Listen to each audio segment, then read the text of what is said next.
Lūk, bet no tiesību teorijas jūs zinat tomēr, ka principi atšķirās no normām. Tātad, kā mums varētu Artis paskaidrot, kur mums tiesību teorijā mums tomēr pasaka, kad ir norma un princips, ar ko viņi atšķirās? Kuri gars, kuri burts?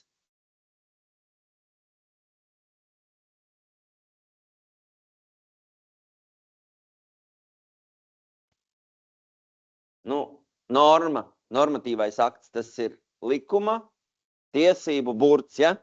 Ir tā? Un savukārt princips ir likuma, tiesību gars, ja? Tātad burts vai normatīvais akts ir ūdens. Mēs zinām, ūdens viņš tek, ja? Šobrīd -7 ārā, ūdens netek. Gabriela šodien bija slidens. Jūs ar mašīnu atbraucāt? BMW? Markus BMW? Slīdē bišķi? Ok, tad mēs zinām, kad ir likuma burts, attiecīgi viņš ir ierakstīts, viņš ir aizsalis kaut kādā ziņā, bet, lai sapriņu mums vajag sasildīt, lai viņš tecētu, tātad, lai varētu īstenot konkrētajā gadījumā. Tad principi ir ideāli, pie kuriem mēs mēģinām vērsties. Tad pārēj no policijiskas valsts, kur ir viens burts, kur tas rakstīts, kāda instrukcija ir, mēs pārējam uz tiesisku valsti, kur mēs vērtējam teleoloģiskās demokrātijas jēdzienu izpratnes mērķis ir panākt, lai Latvija funkcionētu kā demokrātiska tiesiska valsts modernā rietumnieciskā izpratnē. Pajautāsim Gintam, kā jūs saprotat šo profesora Levita tiesneša prezidenta teicienu? Teleoloģiskās demokrātijas jēdzienu izpratne. Ko varētu nozīmēt šis termins teleoloģiskā demokrātija? Teleoloģiskās demokrātijas jēdzienu izpratne. Kāds ir mērķis demokrātijai?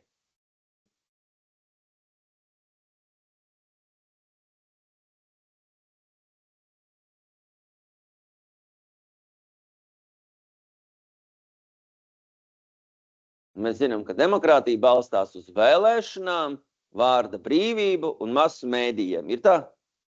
Izmantot mākslīgu intelektu ir vārda brīvība? OpenAI ir, OpenChats, DeepSeek ir vārda brīvība. Jūs varat viņus izmantot? Tad jums ir brīva iespēja, vārda brīvība, iegūt informāciju, paturēt, pilnveidot, ģenerēt, uzlabot. Tātad, bet jūs arī varat piedalīties vēlēšanās, un jūs varat klausīties dažādas masu mēdījus. Bet mums ir pašaizsardzības demokrātija, un ir 116. pants, kad mēs varam ierobežot cilvēku tiesības. Tātad, kā domā Mārtiņš, kad var 116. pants Satversmē paredz, kad mēs varam ierobežot cilvēku tiesības?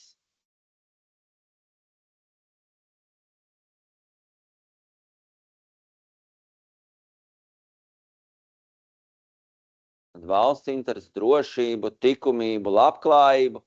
Tātad mēs demokrātija vienmēr nāk kopā ar tātad cilvēku tiesību ierobežošanu, tātad vai arī cilvēku tiesību noteikšanu pēc apjoma, jo valsts tātad intereses vienmēr prevalē, valsts intereses ir svarīgāks.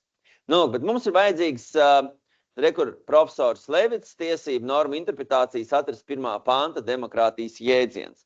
Tātad, nu, un mēs arī esam skatījušies 13. pantu samērīgumu, tātad samērīguma princips tātad norāda uz to, ka labumam, ko sabiedrība iegūs ar ierobežojumu, kas uzlikt adresātam, ir jābūt lielākam nekā viņa tiesisku interešu ierobežojumam. Vārds adresāts tātad ir persona, uz kuru ir adresēts administratīvais akts. Adresāts, uz kuru ir attiecināma faktiskā rīcība. Piemēram, iela ir slēgta. Piemēram, cilvēks atbrauc, faktiski iela slēgta, nekur nevar doties, vajag apbraucamo ceļu meklēt.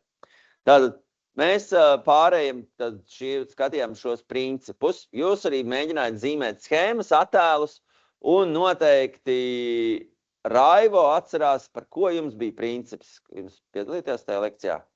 Kāds jums bija princips? Nebija, ja? Tad principi tātad.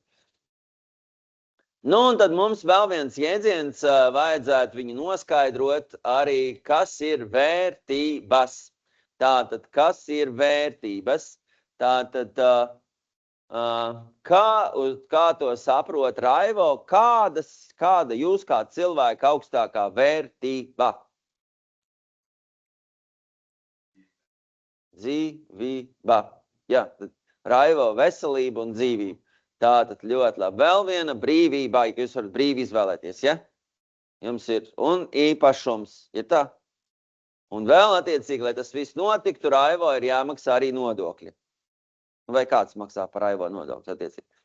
Nu, tad vajadzības princips norāda tad saudzīgāko līdzekli, sargājot vērtības, mēs sargājam personu veselību, brīvību un īpašumus, piemērojot nodokļus, piemēram. Saskaņā ar vairākumu, piemēram, līdzekļiem, kas ļauj sasniegt normatīvu tiesību aktu mērķi, jāizvēlās tas, kurš rada mazāko kaitējumu individam. Tad kaitējums konkrētām vērtībām. Šāda izvēle ir iespējama tikai tad, ja pastāv vairāki piemērot līdzekļi, lai sasniegtu vajadzīgo mērķi. Ja izvēles nav, liekas ir jautājums par individu saudzīgākā līdzekļa piemērošanu. Tad saudzīgākais līdzeklis. Tas ir par principiem. Tātad, nākošais, uz ko mums laiks jau skatīties, ir likumā noteiktie subjektu veidi. Tātad, kā Gabriela saprot, kas ir subjekts? Ar ko subjekts atšķirās no objekta? Jūs esat tiesību objekts, uz ko vērstas tiesības, vai jums piemīt tiesības? Jūs pati viņas realizējat un izvēlaties?